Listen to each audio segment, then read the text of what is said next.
Representative Alexandria Ocasio-Cortez on Monday urged President Joe Biden to take action on a number of Democratic priorities after moderate Democrat Joe Manchin of West Virginia sunk negotiations over the president's Build Back Better agenda. Biden needs to lean on his executive authority now. He has been delaying and underutilizing it so far. There is an enormous amount he can do on climate, student debt, immigration, cannabis, healthcare, and more. The New York Democrat, the progressive lawmaker, also singled out the issue of student loan debt, calling on Biden to either cancel the debt or extend the moratorium on student loan payments, scheduled to restart on February 1, 2022 following a nearly two-year pause since the start of the coronavirus pandemic. With BBB delayed, child tax credits will expire and student loans will restart within a matter of weeks. Working families could lose thousands of dollars more just as prices are rising, Ocasio-Cortez wrote in a separate tweet.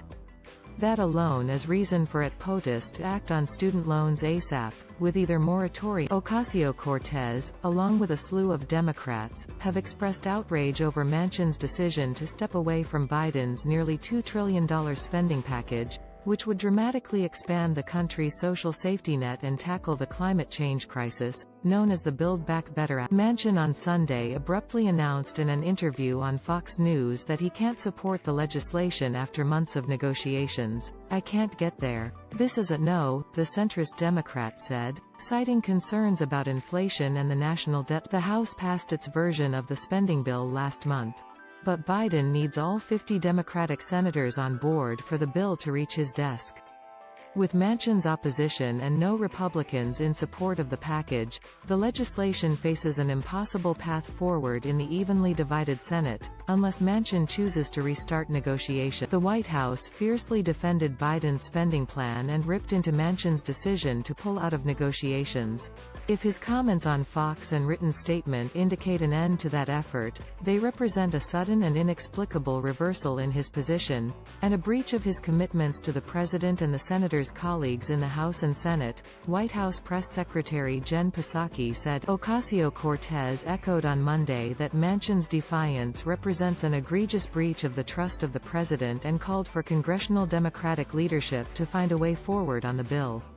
Senate Majority Leader Chuck Schumer said in a Monday letter to his colleagues that the upper chamber cannot give up on the legislation and will continue working until we get some. AOC has previously pushed for increased executive action. When it comes to a number of progressive priorities, Ocasio-Cortez has held firm Biden should take advantage of the executive power he has to get them done.